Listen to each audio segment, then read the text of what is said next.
नमस्कार। आप देख रहे हैं स्पेशल कवरेज न्यूज और मैं हूं आपके साथ शिव कुमार। मेरे पीछे चार तस्वीरें हैं। ये तस्वीरें हैं, पहली तस्वीर में हैं देश के पूर्व केंद्रीय मंत्री, वरिष्ठ अधिवक्ता, मौजूदा राज्यसभा सांसद कपिल सिब्बल जी।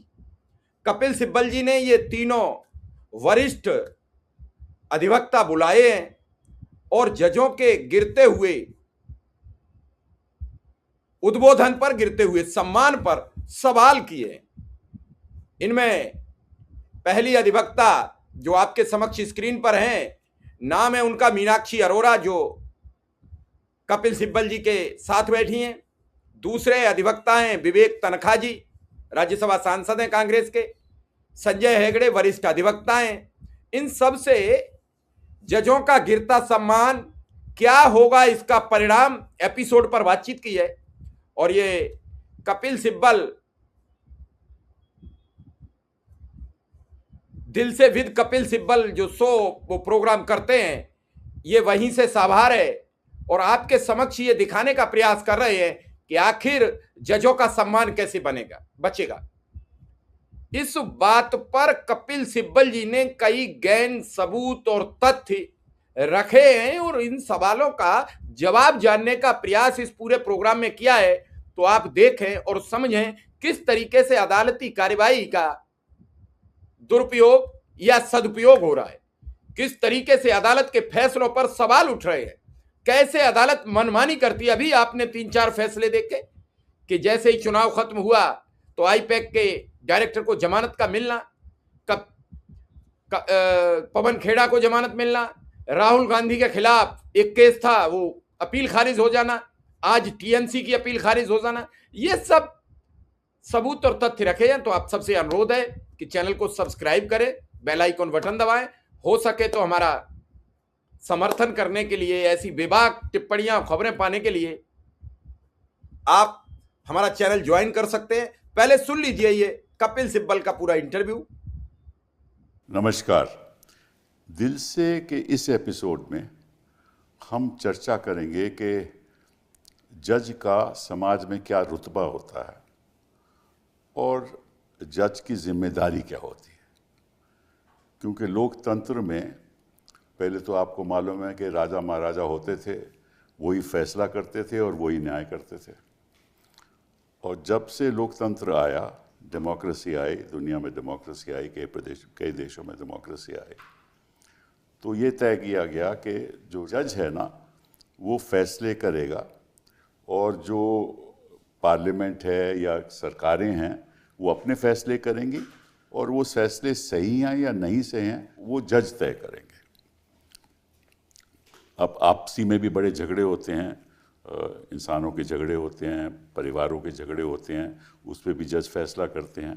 लेकिन हिंदुस्तान में ज़्यादातर जो झगड़े होते हैं ना वो सरकार के प्रति होते हैं। मतलब कि सरकार एक तरफ और सिटीज़न, नागरिक एक तरफ या कंपनी एक तरफ। और उस कुर्सी पे जो बैठा है वो तो लगभग भगवान है, क्योंकि लोगों का भविष्य, कंपनीज का भविष्य, सरकारों का भविष्य उसके हाथ में है। तो निश्चित रूप से उसको जब फैसले करने होते हैं तो सोच समझ के फैसले करने होते हैं और एक मापदंड होना चाहिए, किस रवैये से मैं फैसला करूं, किस सोच के साथ मैं फैसला करूं। तो इसके लिए भी तय हुआ है, कई जजमेंट से तय हुआ है कि जज को इस तरह से फैसला करना चाहिए तो ऐसा ना लगे कि किसी के पक्ष में फैसला हो रहा है, ऐसा ना लगे, समाज को लगे कि ये जज किसी के प्रति सहानुभूति है और उसके प्रति फैसला करना चाहता है। तो ऐसे कई मापदंड सुप्रीम कोर्ट ने भी तय किए। अब एक उदाहरण के तौर पे जज की किसी कंपनी में पैसा लगा हुआ है और वो कंपनी का केस जज के पास आ जाता है, तो निश्चित रूप से जज कहेगा साहब मैं तो इन्वेस्टर हूँ इस कंपनी में, मैं नहीं सुनूंगा ये केस। लेकिन अगर जज के पास कोई टाटा की शेयर होल्डिंग है तो ये तो नहीं आया कि टाटा का केस नहीं सुनेगा, तो करोड़ों लोग की शेयर होल्डिंग होगी टाटास में। तो इसमें बारीकियां भी बहुत हैं।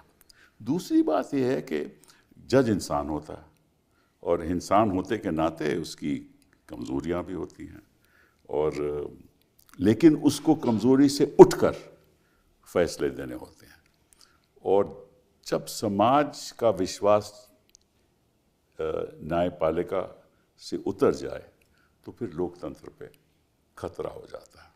अब आप सुना होगा पीछे स्वर्णकांता शर्मा जी, केजरीवाल साहब ने उनके एक पिटीशन डाली और कहा कि आपको मेरा केस नहीं सुनना चाहिए।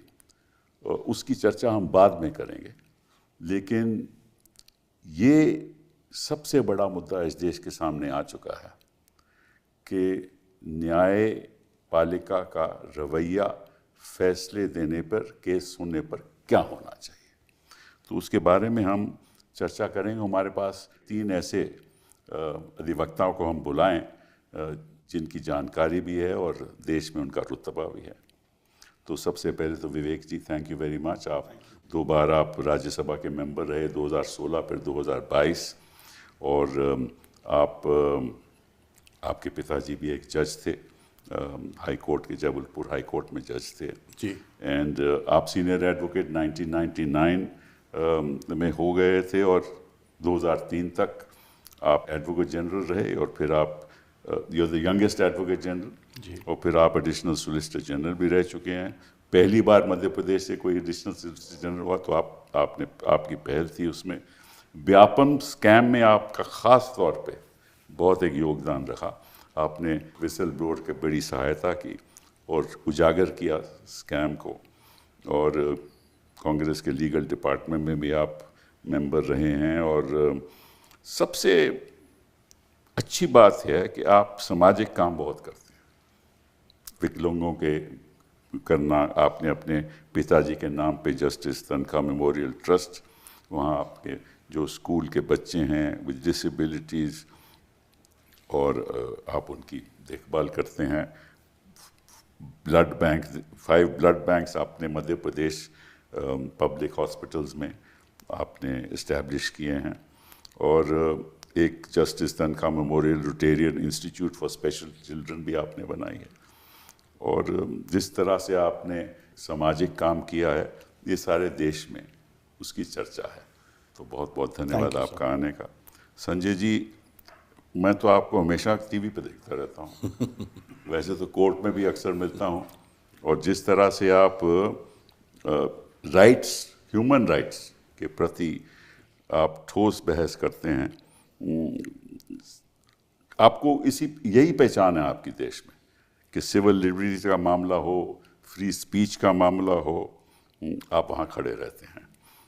और आपने प्रैक्टिस मुल्ला से शुरू की, और आप फिर 1990 में दिल्ली आ गए। वैसे हैं आप कर्नाटका से, लेकिन आपने लॉ महाराष्ट्र से किया, बम्बई से किया, और 96 से 2004 तक आप यूनियन ऑफ इंडिया के पैनल में रहे, और कावेरी कृष्णा वाटर डिस्प्यूट्स में अपना बड़ा योगदान रहा। और मुझे याद है कि निर्भया केस में आपको सुप्रीम कोर्ट ने अमाइकस क्यूरी बनाया था, और शाहीन बाग के मामले में भी आपको इंटरलॉक्यूटर की हैसियत से आपको भेजा था कि किसी तरीके से समझौता हो सके। और एनआरसी, हम सब लोग एनआरसी का विरोध करते रहे हैं, आप भी उनमें से हैं। और हिंदू में हो, मैं जब भी खोलता हूँ हिंदू आपका आर्टिकल तो मुझे हमेशा दिखता है, इंडिया टुडे हो या ट्रिब्यून हो। तो thank you very much for being here. Meenakshi ji, आप 1985 से सुप्रीम कोर्ट में प्रैक्टिस करती आ रही हैं, सीनियर एडवोकेट बनी आप 2013 में, और बैचलर डिग्री आपने बड़ौदा से की, और फिर आप वॉशिंगटन में आपने एक गुडविन और शोबल फर्म थी, उसमें आपने काम किया, और फिर 1990 में इंडिपेंडेंट प्रैक्टिस शुरू कर दी। 2006 से 2013 तक बड़ी इंटरेस्टिंग बात है, आप इलेक्शन कमीशन के वकील रही। तो उस समय इलेक्शन कमीशन का रवैया क्या था और आज के रवैये में, उसके बारे में एक और दिल से के एपिसोड में आपको बुलाएंगे। 2010 में you were recommended actually to the Supreme Court, which she thought that she will not be accepted, so she declined it. It's a very, very, very, very big honor. फिर विशाखा गाइडलाइंस में आपने योगदान दिया 1997 में, और फिर साक्षी वर्सेस यूनियन ऑफ इंडिया, जहाँ directions हुई कि भाई ट्रायल प्रोसीजर्स में जो विक्टिम फ्रेंडली चिल्ड्रन होते हैं इस कैसा रवैया होना चाहिए। तो आपने कई ऐसे जेंडर के बारे में काम किए हैं, तो बहुत बहुत धन्यवाद आपका। तो मैं विवेक जी आपसे शुरुआत करता हूँ कि जज का इतना बड़ा रुतबा है, तो उस कुर्सी पे बैठ के उसका क्या कर्तव्य होना चाहिए जब साइल और क्लाइंट उसके सामने आए, एक तरफ स्टेट हो और एक तरफ प्राइवेट पार्टी हो। कपिल जी, सबसे पहले तो मैं ये बोलना चाहूँगा कि पुराने ज़माने में जजेस कोई कोलिजियम से नहीं आते थे, नॉर्मल प्रोसेस से आते थे, और उस वक्त का जो जजेस का रुतबा था वो आज भी मेरे माइंड में एम्बेडेड है। ना उनके पास सिक्योरिटी थी, ना उनके पास झंडा था, ना डंडा था मगर शहर उनको इज्जत की नज़रों से देखता था, उनके नाम से सम्मान झलकता था। ये जो डिटेरियोरेशन मैंने over a period of time देखा है, ये सोसाइटी का डिटेरियोरेशन है। ऐसा नहीं कि जब सोसाइटी डिटेरियोरेट होती है तो जुडिशरी भी उस सोसाइटी का पार्ट है। पॉलिटिक्स भी डिटेरियोरेट हुई, सब कुछ डिटेरियोरेट हुआ, पार्लियामेंट भी डिटेरियोरेट हुआ। तो आप जो कह रहे हैं मैं उससे पूरी तरह सहमत हूँ कि मैंने जो मार्क्ड डिटेरियोरेशन इन स्टैंडर्ड्स देखा है, इट इज़ स्टार्कलिंग। मतलब देखने से भी मेरे को ऐसा लगता है कि क्या मैं जिस वक्त प्रैक्टिस में आया था वो कोई और जुडिशरी थी, और आज मैं जब प्रैक्टिस कर रहा हूँ तो क्या कि कोई और जुडिशरी है। कानून तो वही है, कॉन्स्टिट्यूशन तो वही है, बट लोग बदल चुके हैं, जज भी बदल चुके हैं, जज भी बदल चुके हैं। और हमको सोचना पड़ेगा as a country how to get back to those old times, value का पॉइंट ऑफ व्यू से। अगर हम वैल्यू सिस्टम वापस नहीं लाएंगे, बिलीव मी, इस कंट्री का तो कोई किस किस्म के वैल्यू सिस्टम होने, जैसे रीस्टेटमेंट ऑफ वैल्यूज 1997 में हुई, उसके बाद दोबारा हुई 2003 में, तो किस किस्म की वैल्यू सिस्टम? देखिए, लिखित रूप में तो हम वैल्यू सिस्टम की बात करते हैं, लेकिन आपका जो रवैया रहता है वो उससे कहीं दूर रहता है। नहीं जी, बेसिकली जो एथिकल स्टैंडर्ड्स होने चाहिए, जो कॉन्डक्ट के स्टैंडर्ड्स होने चाहिए, जो कंडक्शन के स्टैंडर्ड्स होने चाहिए, मैं उसकी बात कर रहा हूँ। एंड एथिकल स्टैंडर्ड्स, कॉन्डक्ट के स्टैंडर्ड्स में सो हाई, मैंने तो अपने पिताजी के वक्त देखा है। We had people like justice GP Singh, justice AP Sen, justice JS Verma, my father, I mean they were best of friends. शाम के वक्त वो लोग बैठ के चाय पीते थे। वो लोग अपनी परछाई से भी डरते थे, बुराई तो बहुत दूर की बात है। अगर कोई उनकी परछाई की बुराई कर देता तो शायद वो लोग 2 दिन खाना नहीं खाते। वो जुडिशरी कहाँ है कपिल जी? आजकल तो गणपति में मतलब कि प्रधानमंत्री जी पहुंच जाते हैं जज के यहाँ। वो तो अनसीन अनहर्ड था उस वक्त, जबकि कैमरास नहीं थे, तब कोई पिक्चर भी नहीं ले सकता था। गोगोई साहब के मामले में वो खुद कोर्ट में बैठ जाते हैं प्रिजाइडिंग एज अ ये प्रिजाइडिंग तो जज। मैं तो कभी सोच ही नहीं सकता था कि पुराने जमाने में ये चीजें संभव थी जो मैं आज देखता हूँ। तो इसका मतलब कि जो सच्चाई तो ये है कि मैं समाज में कई लोगों से बात करता हूँ, हिंदुस्तान के कई लोग हमारे पास आते हैं, तो वो भी, उनका जो विश्वास भी है वो लड़खड़ा रहा है। नहीं, 2 कारणों से। एक तो एरियर्स, सुनवाई नहीं हो पाती है। 5 करोड़ केसेस पेंडिंग है लोअर कोर्ट्स में, लाखों केसेस पेंडिंग है हाई कोर्ट्स में। कौन किस विश्वास जिम्मेदार तो खैर मैं नहीं समझता, अपन सब भी हैं, अपन सब भी हैं, हम सब जो उसके जिम्मेदार हैं वो जुडिशरी के उसको नहीं, उनको जजेस की बात नहीं कर रहा हूँ, मैं तो सिस्टम की बात कर रहा हूँ। तो सिस्टम मेरे ओपिनियन में कोलैप्स कर रहा है। आप बताइए संजय जी, आपका क्या विचार है इसके बारे में? नहीं, देखिए सर, प्री लिबरलाइजेशन इंडिया 91 से पहले जो इंडिया थी और आज के इंडिया में बहुत फ़र्क है। मैं तो 91 में जब मैं दिल्ली आया था तो सुप्रीम कोर्ट के आप पार्किंग लॉट देखिएगा, आपकी इकलौती एक एस्टीम होती थी सफ़ेद वाली, मुझे अब भी याद है, 3 या 4 गाड़ियाँ होती थी। आज के ज़माने में देखिएगा कि कोई जूनियर भी आ जाए एक बड़ी गाड़ी लेके आता है। अगर बार में खुद पैसों की इतनी भूख है, तो जो बाहर से उस पार गए हैं वहां भी थोड़ी बहुत भूख तो चली जाती है। तो ये जो एक कंज्यूमरिस्ट कल्चर आ गया है, और जैसे तनखा साहब ने कहा कि हमारे जो वैल्यूज है वो आज के बच्चों में, आज के लोगों में है नहीं।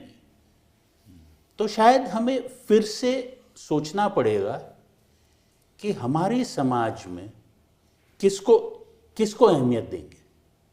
आज तो हम सिर्फ पैसों को अहमियत देते हैं, और पैसा ही पावर है। जिसके पास पैसा है वो पावर, वो अपना रुतबा दिखाता है, और जिसके पास पावर है वो पैसा इसलिए बनाता है कि जब वो पावर में ना रहे तब भी पैसे के पावर से चले। तो सिस्टमेटिक डिटेरियोरेशन समाज में है, सड़क पे है, और वो न्यायालय तक भी पहुंच गया है। पर न्यायालय में एक, जैसे तनखा साहब ने कहा था, जस्टिस वर्मा या जस्टिस एपी सेन, उनका जो ज़माना था, वो लोग सिर्फ अपने पर्सनालिटी और अपने जजमेंट्स के तहत अपना रुतबा बनाते थे। आजकल तो जैसे आपने कहा कि कोई गणपति दिखा देता है, कोई कुछ और दिखा देता है, भाषण देने वाले बहुत है, जजमेंट देने वाले कम है। नहीं, आपसे मैं एक पाचीदा सवाल पूछता हूँ। देखिए, ये कहते हैं कि जज को किसी क्लाइंट के साथ बातचीत नहीं करनी चाहिए, उसके साथ दोस्ताना नहीं करना चाहिए, वकीलों के साथ भी दोस्ताना नहीं करना चाहिए। जी, ये उनकी स्टेटमेंट, रीस्टेटमेंट ऑफ जी जी वो है। और अगर आप करोगे तो निश्चित रूप से कोई आपको कहेगा कि साहब ये आपका बड़े दोस्त हैं, इसका केस मत सुनिए। जी। अच्छा, सबसे बड़ा लिटिगेंट स्टेट है, जी। और स्टेट में चीफ मिनिस्टर हैं, मंत्री हैं, तो आप मंत्रियों के घर जाओगे, मंत्री आपके घर आएंगे, ठीक है ना, फिर आप रोज के रोज स्टेट के केस ही सुनते हो ना। तो निश्चित रूप से कोई कह सकता है कि भाई आपको मंत्री के साथ इतना दोस्ताना नहीं करना चाहिए, बिल्कुल, आपको चीफ मिनिस्टर के साथ नहीं करना चाहिए, आपके घर उनको नहीं आना चाहिए। आप देख लीजिए, अमेरिका में चले जाओ, यूरोप में चले जाओ, कोई न्यायाधीश जाता है ऐसे? ये तो हिंदुस्तान में होता है। और सबसे बड़ी लिटिगेंट कौन है? स्टेट। तो अगर दोस्ताना किसी एक शख्स के साथ नहीं कर सकते, अगर वो लिटिगेंट हो, तो अगर स्टेट के साथ दोस्ताना करो तो शंका नहीं पैदा होगी? बहुत शंका पैदा होती है सर। और हम तो उदाहरण देख रहे हैं, और हर जज के जो सब रिश्तेदार है, जिनको पैनल्स है, ये वो वगैरह, तो उससे ये शंका होता है कि ये सिर्फ उनकी जजमेंट सिर्फ स्टेट सेंट्रिक नहीं है, एक पॉलिटिशियन के पक्ष में होता है या एक पार्टी के पक्ष में होने लगता है। तो जजों को का जो रवैया होना चाहिए, मुझे याद आता है कि जब चीफ जस्टिस वेंकटाचलैया चीफ जस्टिस की शपथ लिए थे, तब थे प्राइम मिनिस्टर नरसिम्हा राव। उन्होंने कहा कि अब आप चीफ जस्टिस बने हैं, हमें ये आशा है कि relationships between the government and between the executive and the judiciary will be cordial. तो वेंकटाचलैया साहब ने से देख लिया, रिलेशनशिप्स कभी कॉर्डियल नहीं हो सकते हैं, सिर्फ करेक्ट हो सकते हैं।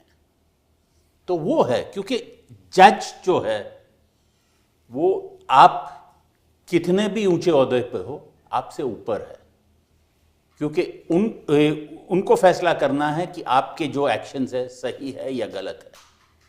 सिस्टम में जुडिशरी एक ब्रेक होता है। आजकल मुझे लगता है कि ब्रेक नहीं, एक्सेलरेटर बन गया है, कि अगर कुछ करना चाहते हैं तो पहले से कोर्ट से ऑर्डर ले लो और फिर चला दो, बुलडोजर चला दो या कुछ भी चला दो, किसी और से एक पिटीशन फाइल कर दो। दिल्ली हाई कोर्ट में तो हुआ है कि ये इंक्रोचमेंट है, ये वगैरह, और फिर बाद में एडमिनिस्ट्रेशन बोल देता है कि जज का ऑर्डर है, हम सब उड़ा देते हैं। तो ये ब्रेक को छोड़ के एक्सेलरेटर बनना, ये बहुत ही डेंजरस है। मीनाक्षी जी, आपका ख्याल इसके बारे में?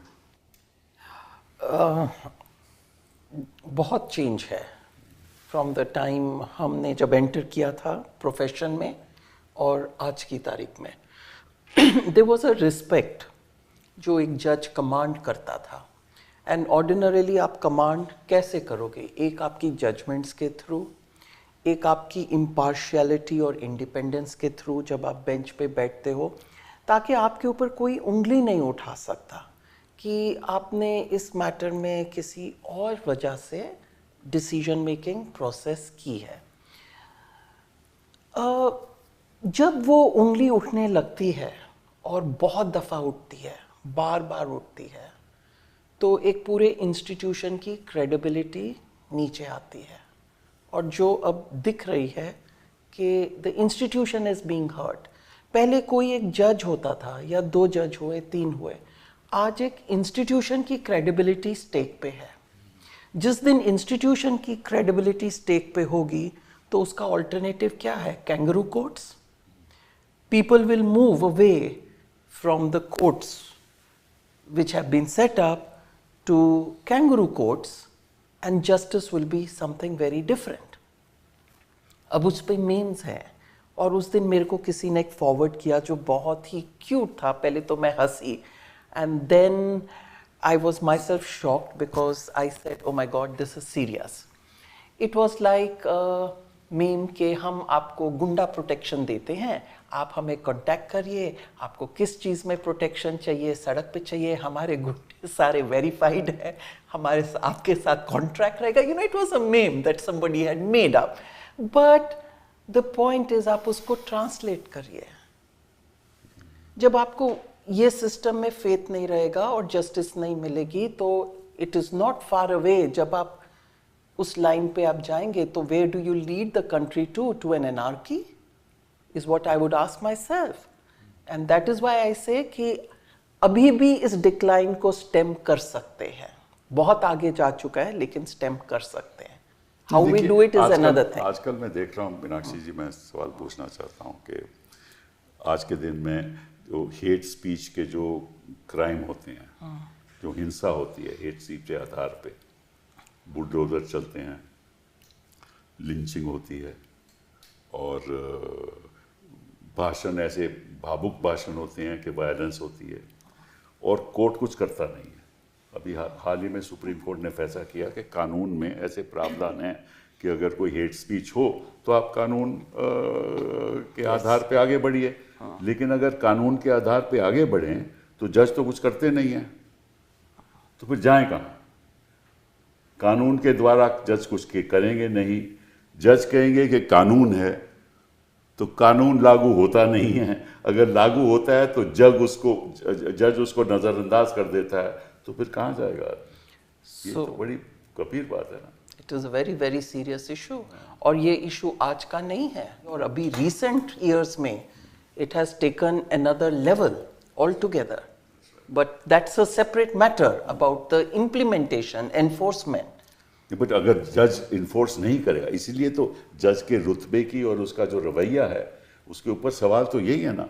अगर जज कानून को इन्फोर्स नहीं करेगा तो फिर जो साइल है, जो विक्टिम है, वो जाएगा कहाँ?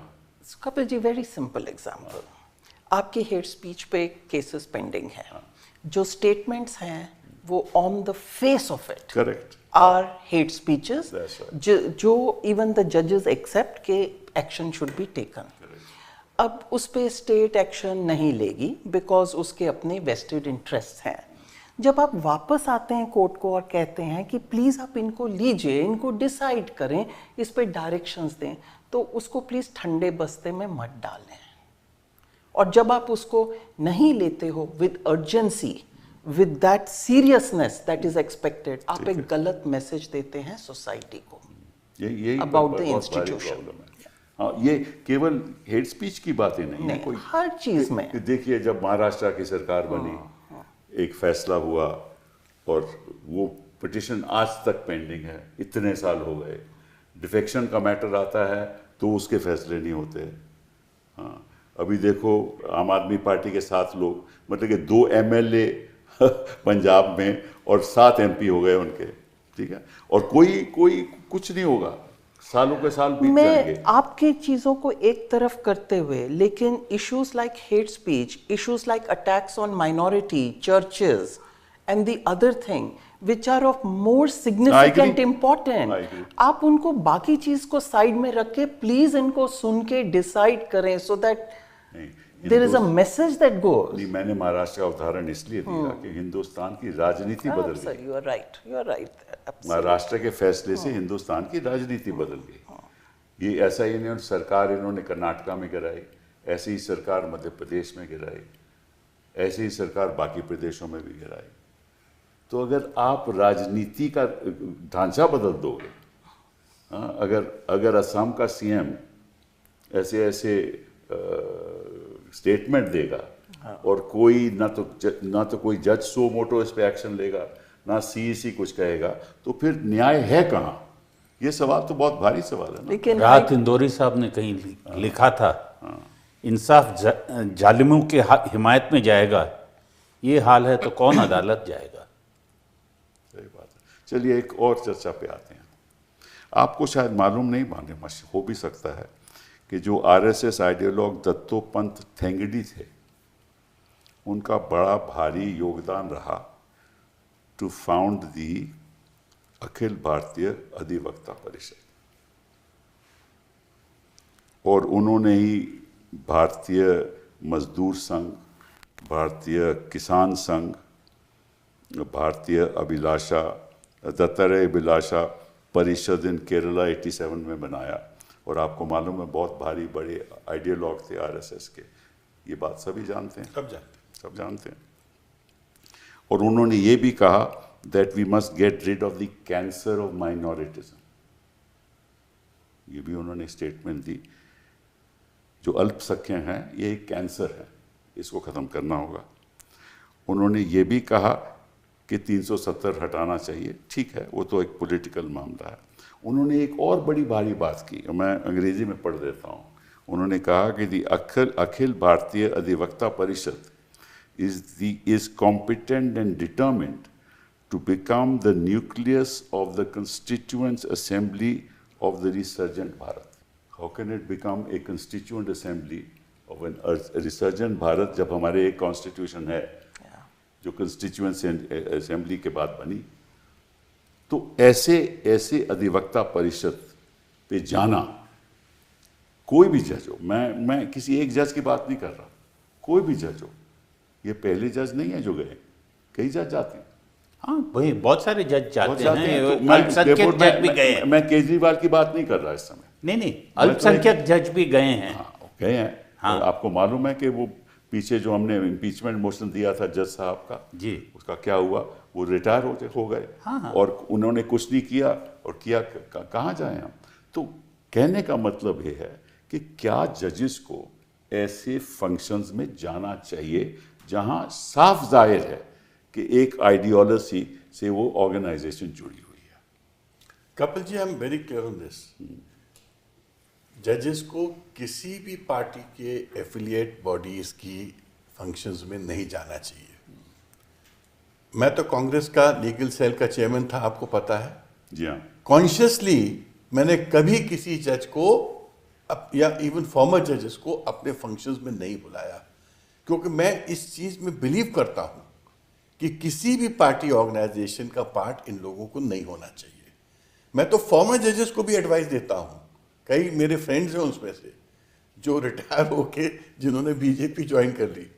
मैंने कहा तुम्हारी इज्जत पहले ज़्यादा थी, अब तुम्हारी इज्जत कम हो गई। That's right. और मैं आई एम वेरी क्लियर कि अगर जजेस अखिल भारतीय ये जो अधिवक्ता परिषद की मीटिंग में जाते हैं, ये एक गलत मैसेजिंग है कंट्री में, और नहीं जाना चाहिए, क्योंकि इससे फिर ऐसा समझ आता है कि आपका झुकाव एक आइडियोलॉजी के प्रति है, और ये किसी जज का नहीं होना चाहिए।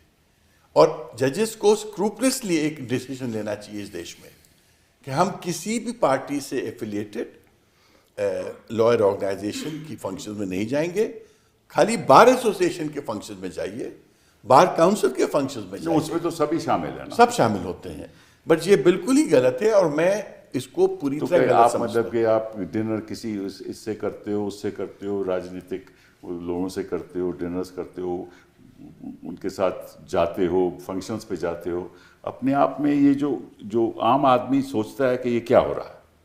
बिल्कुल सोचेगा ये।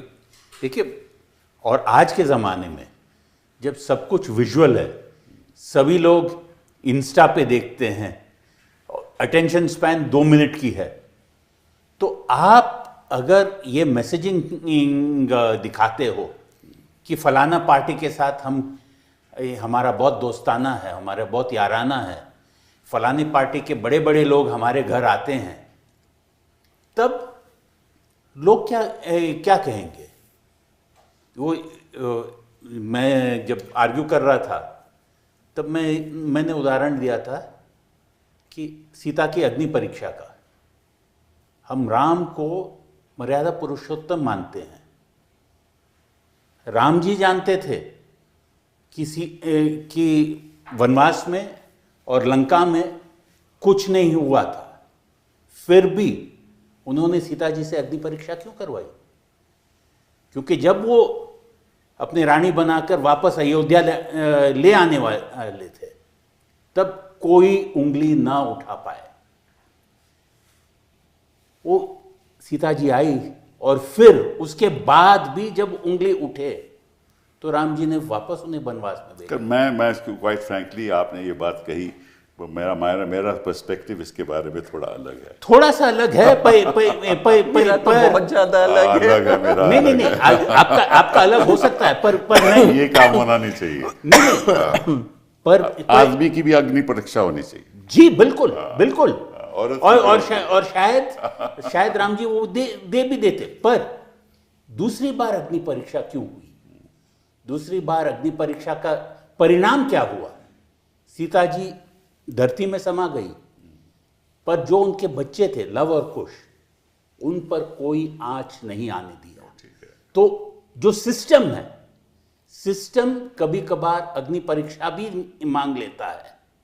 ये एक्सट्रीम एग्जांपल है, मैं तो साधारण एग्जांपल नहीं, मैं वरना आजकल तो सीजर्स वाइफ कहने से कुछ नहीं होता है। करेक्ट। तो रोज मतलब कि मैं देखता हूँ कि जो गंभीर संबंध हैं जजेस और पॉलिटिशियंस के बीच, उससे होता क्या है ना कि जो क्लाइंट होता है, मैं आपको उदाहरण देता हूँ, क्लाइंट होता है, वो कहता है यार ये तो इसके नज़दीक है, फिर वो पॉलिटिशियन अगर अपनी पार्टी का हो तो पॉलिटिशियन के पास जाएगा कि भैया मेरा केस आने वाला है, आपका वो दोस्ताना है।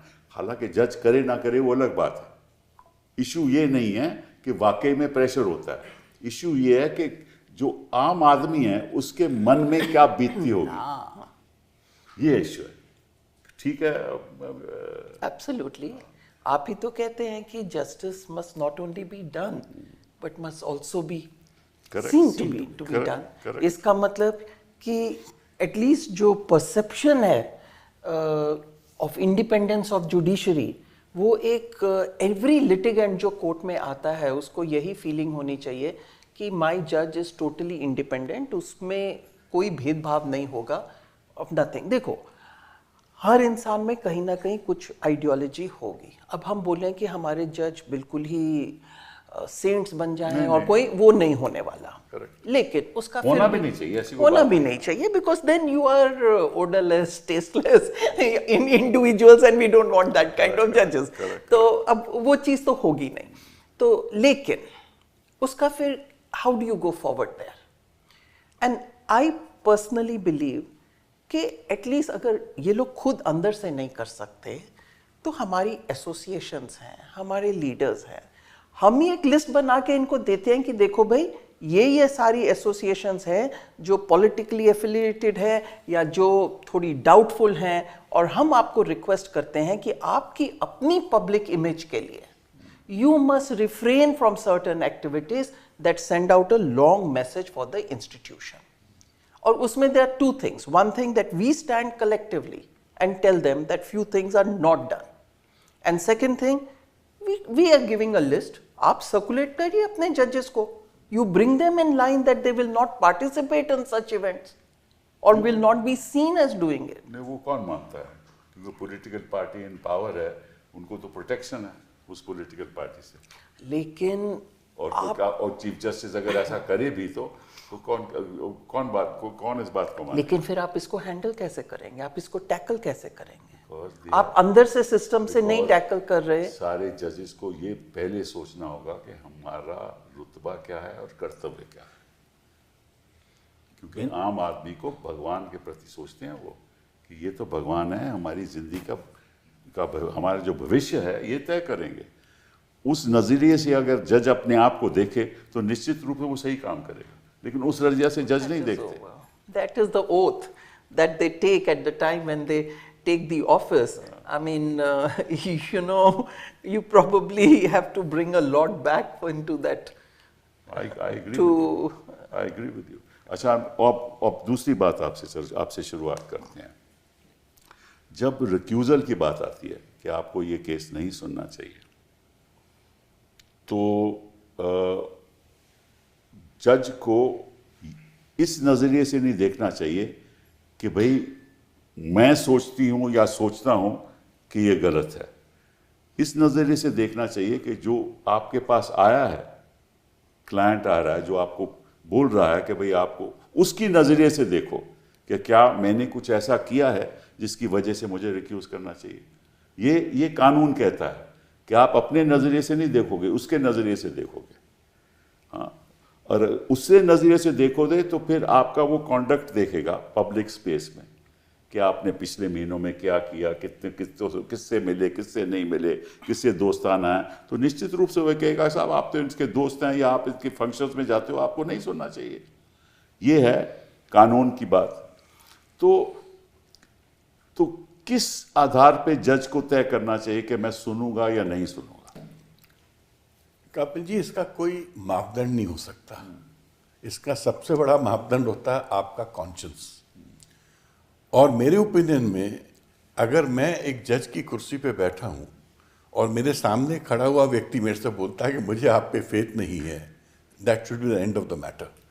मैं नहीं सोचता कि किसी जज को कभी इंसिस्ट करना चाहिए कि मैं ये केस सुनना चाहता हूं, क्योंकि ये मैंने पुराने ज़माने में देखा था कि जज कभी रिक्यूजल पे बहस नहीं होती थी। कपिल जी, सही बात है।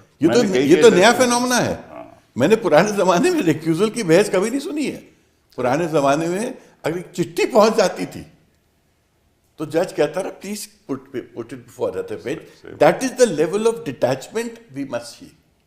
और ये जो एक नई प्रथा इस देश में हम देख रहे हैं, मेरे ओपिनियन में ये जुडिशरी की का जो फेथ लॉस है उसका एक बहुत बड़ा कारण बनता जा रहा है। आपको एक याद होगा कि ईडी ने एक मामले में एक जज को, स्पेशल कोर्ट के जज को कहा था कि हमें भरोसा नहीं है आप पे। वो जज ने रिक्यूज कर दिया। नॉर्मल था। हाना ने कोई आरोप नहीं लगा रहा था। हम कहते हैं कि हमें आप पे भरोसा नहीं है, ठीक है। एक तो वो उदाहरण है, ईडी का ही उदाहरण है। और दूसरी तरफ कोई कहता है कि आप पे भरोसा नहीं है तो उस पर रोज के रोज बहस चलती है। That's what I am saying कि मैंने ये नई प्रथा इस देश में देखी है कि रिक्यूजल पे बहस। ईडी तो करवा सकता है, कोई और नहीं करवा सकता। नहीं, ईडी तो खैर ईडी का जो पेडिस्टल है बहुत हाई पेडिस्टल है आजकल, और ईडी तो कुछ भी करवा सकता है। आई मीन, बोलना नहीं चाहिए। किसी को अरेस्ट करते हैं in the course of elections, और जिस दिन चुनाव आज खत्म हुआ तो उनको रिलीज कर देते हैं। उसी का उदाहरण ले लेते हैं कि आप देख लीजिए कि ईडी उन्हीं लोगों के पीछे पड़ रहा है जब उनको प्रोसिक्यूशन कंप्लेंट डाल रहा है जो विपक्ष के लोग हैं। विपक्ष के ये तो कोर्ट जज साहब भी जानते हैं, जानते हैं ना। 100%। कोई ऐसा उदाहरण नहीं आपको मिलेगा कि सत्ता पक्ष में बैठा हुआ उसको ईडी उसके छापा डाले या उसके खिलाफ केस करे। ये जज साहब जानते हैं। तो निश्चित रूप से ईडी का रवैया सही नहीं है। लेकिन कौन कह रहा है?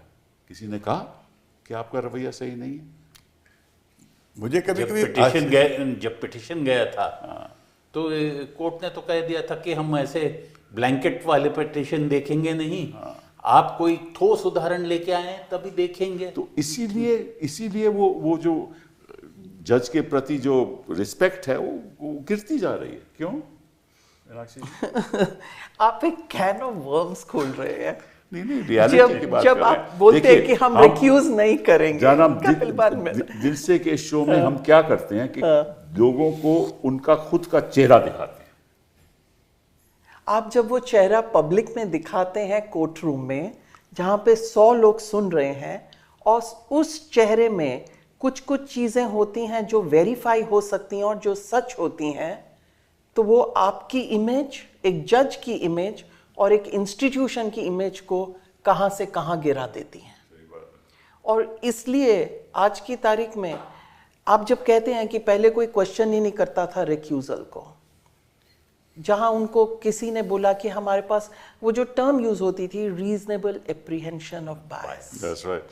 यू नो, तो it's only a reasonable apprehension In the mind of the litigant before you. और वो कितना सिंपल सा टेस्ट एक आप अप्लाई करते थे। अब यहाँ अगर आप बोलते हैं कि आप इसको बहुत इलेबरेट करें और मुझे बताएं कि आप कहाँ से हैं, तो वो तो आपने पूरा एक कैन ऑफ वर्म्स खोल दिया अपने ही खिलाफ, अपने इंस्टीट्यूशन के खिलाफ। सही बात है। और वो एक जज के लिए नहीं है, वो बहुत जजेस के ऊपर यही चीज अप्लाई हो जाएगी। Then where are we left with in terms of respect, independence, that inner integrity that we expect from our judges. That's right. चलिए It's a very tall order now. एक और बात पे चर्चा करेंगे। ये बात पिछले मैं 10-12 साल से कह रहा हूँ, ये मास्टर ऑफ रोस्टर की बात हो क्या रहा है कि आप एक जज को एमएलएज और एमपी के केस देंगे, एक ही जज को, कोई और जज नहीं सुनेगा। और वो जज की नियुक्ति कौन करता है? चीफ जस्टिस करते हैं ना। अच्छा, और किसी के पास जा नहीं सकता। और अगर उस जज के ऊपर इस किस्म के आरोप हों तो निश्चित रूप से लोगों को विश्वास नहीं रहेगा। बिल्कुल नहीं रहेगा। तो इसका तो एक सोल्यूशन बड़ा सिंपल है कि एक शख्स को एमपी एमएलए का जज नहीं होना चाहिए। बिल्कुल, इतने सारे एमपी सिंपल एमएलए केस सी बात भी है। आप क्यों किसी एक को रखते हो? क्योंकि ये रिग हो सकता है, सिस्टम ही रिग हो सकता है, सारा सिस्टम रिग हो सकता है। बिल्कुल। और हर एक चीफ जस्टिस हर एक स्टेट में एक ही जज को नियुक्ति करता है। नहीं, वो भी तो ये सुप्रीम तो कोर्ट के अन्याय है judgment अपने आप में। बल्कि और लगने लगा है। हाँ, बिल्कुल। बड़ा अजीब लगने लगा है। अभी जब लगने लगा कि एक ही जज को आप एमए जज लगा दो, सारे विपक्ष के केस वहीं जाएंगे। और आप उदाहरण ले लो, आप हिंदुस्तान के स्पेशल जजेस के डिसीजंस के उदाहरण ले लो, आपको पता चल जाएगा कि किसके खिलाफ फैसले होते हैं, किसके पक्ष में होते हैं। साफ जाहिर है। आप प्री डिस्पोजिशन की बात कर प्री रहे हैं। डिस्पोजिशन करते हैं। वो यही प्रॉब्लम है। आप सॉरी कपिल जी, इसमें अपन जज पे कंसंट्रेट कर रहे हैं, बट मेरा एक इसमें दूसरा सवाल भी है आपसे। जी हाँ, ये रोस्टर कौन बनाता है? Chief justice. जी हाँ। तो प्रश्न तो हमको चीफ जस्टिस से करना चाहिए कि आप ऐसा क्यों कर रहे उस हैं? पर मैंने जान के सवाल नहीं किया, फिर हमें ये कहना पड़ेगा कि चीफ जस्टिस किसी सोच के साथ बनाते होंगे। नहीं, वो तो मैंने कहा एक लार्जर इशू इसमें ये है। बहुत बड़ा इशू है, बहुत ही बड़ा इशू है। यही बात roster, master of the roster Supreme Court of India ये में। खाली एक स्टेट की बात नहीं है। नहीं ये मोस्ट स्टेट्स में ये प्रॉब्लम है।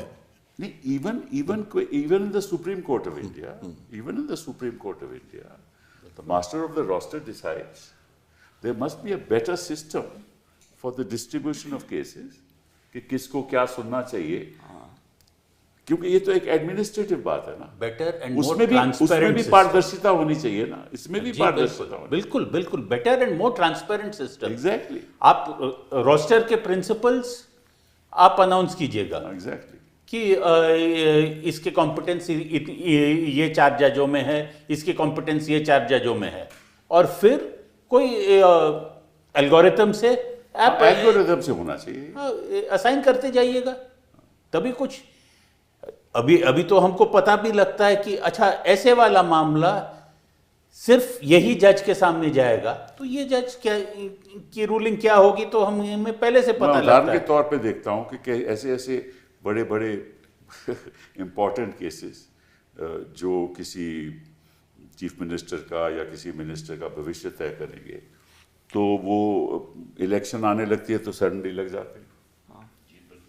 तो फिर संदेह नहीं होता लोगों को कि यार क्या, मतलब कि 15 साल पुरानी बात या 20 साल पुरानी बात, या कोई ऐसी इशू, कोई ऐसा मुद्दा है। कि कोई टेम्पल एंट्री या कोई और, जब उस स्टेट में जब इलेक्शन हो रहे हैं तो ये वही मुद्दे सामने आ जाते हैं। तो ये तो एक मतलब कि अपने आप खुद ही जजेस अपने आप में अन्याय कर रहे हैं, अपने इस इंस्टीट्यूशन पे अन्याय कर रहे हैं। रियलिटी तो ये है। So I have a slightly different take. Sure. So I say, then जब ये सिर्फ बार में होगा, कॉमन मैन को शायद इतना ना समझ आए, लेकिन bar is a large body, और जब bar is able to predict कि ये मैटर यहाँ लग सकता है, तो आपके सिस्टम में, और वो लग जाता है वहाँ ही, तब आपके सिस्टम में बहुत प्रॉब्लम है, बहुत प्रॉब्लम है। जब वो प्रिडिक्टेबिलिटी रियलिटी में बदलती जाती है, एक दफा नहीं, 2 दफा नहीं, 3 दफा, 4 दफा, और आपको पता है कि कहीं पे कोई प्री डिस्पोजिशन है, तो ये एक बहुत बड़ा सिस्टम में प्रॉब्लम है।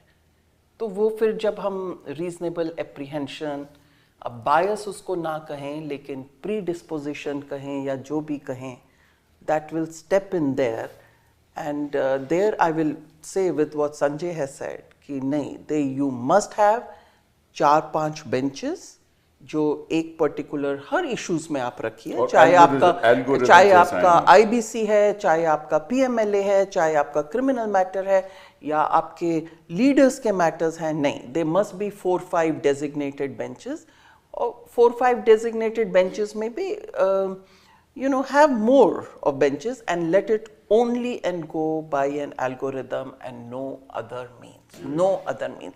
लेकिन अब I have lost faith in that because there's a hand that feeds the system.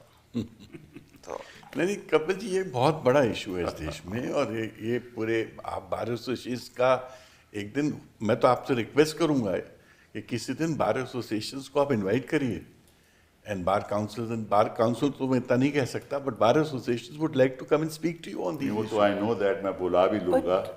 I want to just add one thing.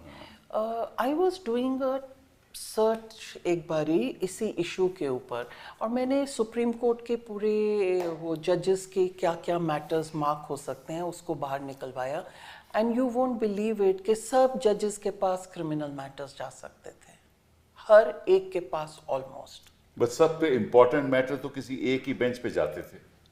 Exactly where that's where my problem lies. That is, वही मैं आपको बताने की कोशिश कर रही हूँ कि अगर वो सब जजेस के आगे मैटर्स जा सकते थे, तो वो मैटर्स केवल 1 या 2 या वो 3 जो हम प्रिडिक्ट कर सकते हैं, उनके आगे क्यों जाए?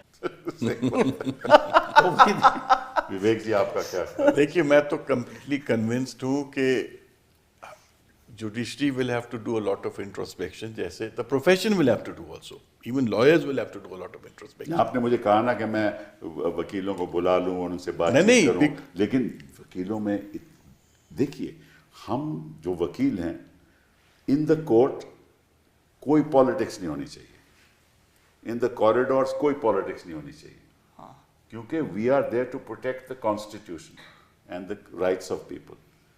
वो हम बाहर जो मर्जी करें, ठीक बात है, लेकिन यहाँ तो पॉलिटिक्स के आधार पे वकील भी बटे हुए हैं। ये सबसे बड़ी प्रॉब्लम है। हम कोर्ट में जाते हैं, हम कभी नहीं सोचते कि हम कांग्रेसमैन हैं या इंडिपेंडेंट मेंबर ऑफ नथिंग।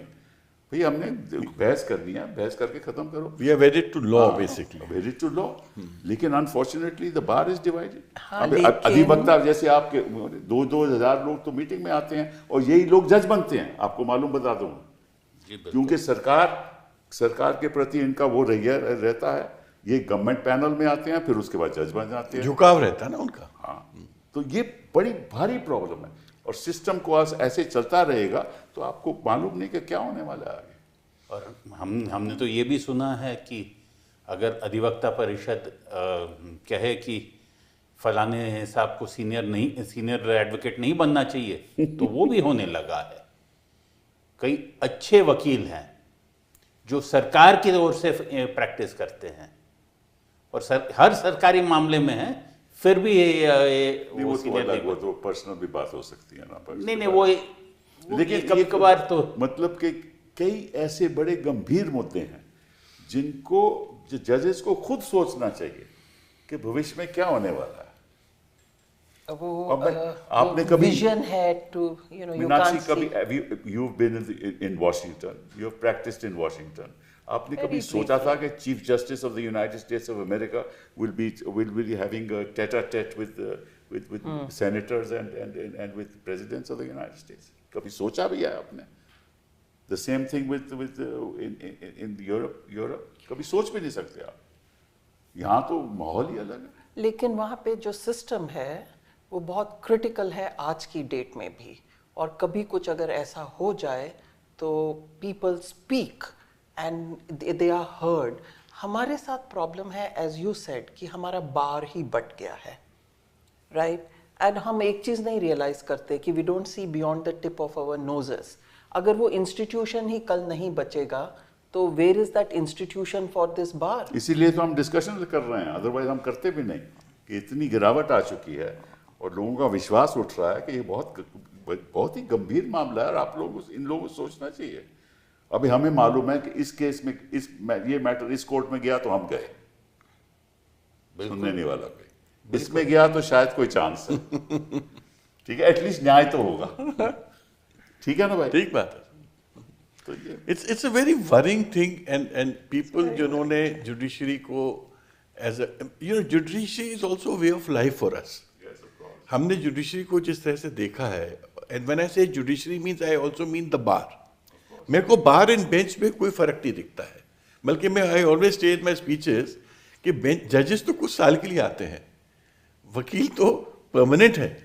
अगर द चैरियट ऑफ जस्टिस चल रहा है इस देश में, it's because of the lawyers and the bar.